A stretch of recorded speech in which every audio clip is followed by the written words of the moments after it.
হৈছে আৰু চাইকেল আৰু ট্ৰেক্টৰৰ মুখামুখি সংঘৰ্ষত এবাৰ মৃত্যু হৈছে চাইকেল আৰক্ষী আৰু এই ঘটনাই এতিয়া চাঞ্চল্যৰ সৃষ্টি কৰিছে। আমি সবিস্তাৰে এই খবৰ লৈ আহিছোঁ আৰু বাঘবোৰত এবাৰ ভয়ংকৰ পথ দুৰ্ঘটনা সংঘটিত হৈছে আৰু চাইকেল আৰু ট্ৰেক্টৰৰ মুখামুখি সংঘৰ্ষত সংঘটিত হৈছে এক ভয়ংকৰ পথ দুৰ্ঘটনা, যাৰ ফলত চাইকেল আৰক্ষী ফৰহাদ আলীৰ থিতাতে মৃত্যু হৈছে আৰু বাঘবোৰৰ সত্ৰ কণাৰত এই ভয়ংকৰ পথ দুৰ্ঘটনা সংঘটিত হৈছে।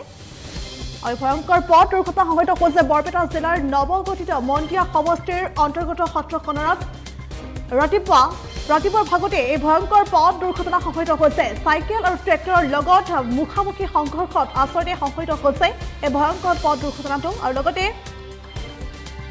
চাইকেলেৰে আচলতে বজাৰলৈ আহি আছিল ফৰহাদ আলী আৰু তেনে সময়তে আচলতে এই ধৰণৰ ঘটনা সংঘটিত হৈছে। চাইকেলেৰে বজাৰলৈ আহি থকা সময়তে AS15C8165 পঞ্জীয়ন নম্বৰৰ এখন ট্ৰেক্টৰে খুন্দিয়াৰ ফলতে আচলতে চাইকেল আৰক্ষী ফৰহাদ আলী থিতাতে প্ৰাণ হেৰুৱাইছে আৰু উক্ত ঘটনাস্থলীত ইতিমধ্যে মন্দিৰ আৰক্ষী চকী আৰু লগতে বাঘবৰ আৰক্ষী থানাৰ বিষয়াসকলে উপস্থিত হৈছে আৰু নিহত ল'ৰাটোক ইতিমধ্যে মন্দিৰ আদৰ্শ চিকিৎসালয়ত প্ৰেৰণ কৰিছে আৰু সমগ্ৰ ঘটনা সন্দৰ্ভত তদন্ত অব্যাহত ৰখা পৰিলক্ষিত হৈছে।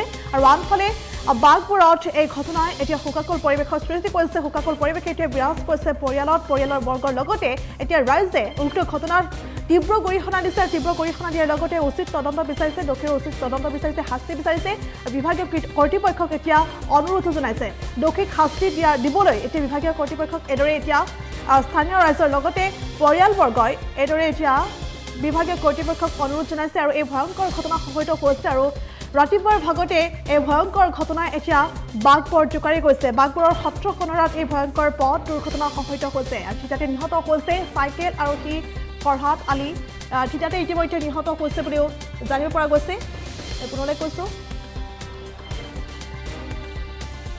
আৰু এইদৰে ভয়ংকৰ ঘটনা সংঘটিত হৈছে। বাঘবোৰৰ সত্ৰ কণাৰত ভয়ংকৰ পথ দুৰ্ঘটনা সংঘটিত হৈছে আৰু ভয়ংকৰ পথ দুৰ্ঘটনাত চাইকেল আৰক্ষী ফৰহাদ আলীয়ে ইতিমধ্যে প্ৰাণ হেৰুৱাইছে আৰু বজাৰলৈ আহি থকা সময়ছোৱাতে এই ভয়ংকৰ পথ দুৰ্ঘটনা সংঘটিত হৈছে আৰু চাইকেল আৰু ট্ৰেক্টৰৰ লগত ভয়াৱহ আচলতে মুখামুখি সংঘৰ্ষ সংঘটিত হৈছে আৰু যাৰ ফলত এজন চাইকেল আৰক্ষী ফৰহাদ আলীয়ে ইতিমধ্যে প্ৰাণ হেৰুৱাইছে বুলি জানিব পৰা গৈছে। এই মুহূৰ্তত ভাষ্য আহি পৰিছে, আমি দৰ্শকলৈ আগবঢ়াইছোঁ।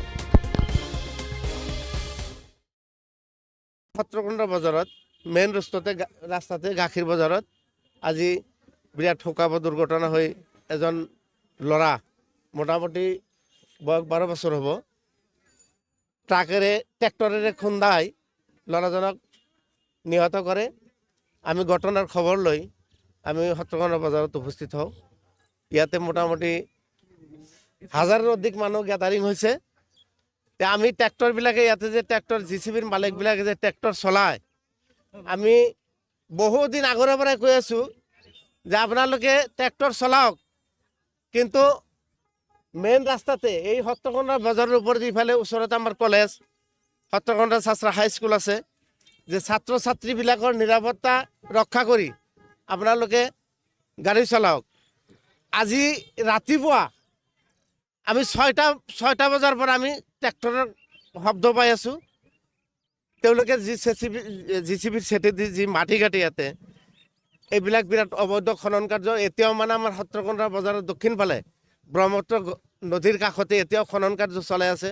আমি প্ৰশাসনক জনাইছোঁ, ফৰেষ্টাৰক জনাইছোঁ, তাৰপাছত আমাৰ মন্দিয়া আউটপোষ্ট বাঘবৰ থানাত আমি জনাইছোঁ, কিন্তু তেওঁলোকে থানাৰ আমি যদি বাধা দিওঁ তেওঁলোকে থানাৰ অনুমতি লৈ ফৰেষ্টাৰৰ অনুমতি লৈ মাটি কাটি আছে বুলি আমাক জনায়। তথাপিতো আমি বহুত প্ৰশাসনৰ কোনো গুৰুত্ব নাই। কিন্তু আমি স্কুলীয়া ছাত্ৰ ছাত্ৰীবিলাকক কৈছিলোঁ যে 9টাৰ আমাৰ সত্ৰকুণ্ড বজাৰত কেইবাটাও অনুষ্ঠান ৰাতিপুৱা 6টাৰ পৰাই আমাৰ স্কুলত ছাত্ৰ ছাত্ৰীবিলাক আহে যে 9টাৰ পাছত যদি তোমালোকে মাটি কাটিবা আৰু ৰাতি সন্ধিয়া 4টালৈ তোমালোকে কাটিব পাৰিবা। স্কুলৰ ছাত্ৰ ছাত্ৰীবিলাক যেতিয়া গুচি যাব তেতিয়া তোমালোকে মেইন ৰাস্তাত মাটি কাটিব পাৰিবা। কিন্তু তেওঁলোকে নামানি আজি এই শোকাব দুৰ্ঘটনাটো তেওঁলোকে কৰিলে। এইটো বিৰাট আমি গৰিহণা দিছোঁ এই কামত আৰু আমি বিৰাট ঘৃণাৰে কৰিছোঁ, ঘৃণা জনাইছোঁ এইটো এই ট্ৰেক্টৰ মালিকবিলাকক আৰু যিসকলে ইয়াতে JCB চলায় তেওঁলোকক। ল'ৰাটোৰ বয়স হ'ল 12 বছৰ।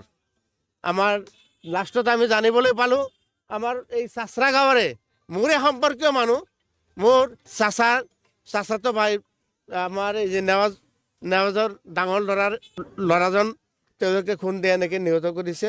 আমি তাৰ কাৰণে বহুত দুখিত আৰু প্ৰশাসনৰ ওচৰত আমি দাবী জনাওঁ এই ল'ৰাজনৰ এনে যিকোনো খবৰৰ বাবে যোগাযোগ কৰক 7099017330 লগতে 7099017110 নম্বৰত।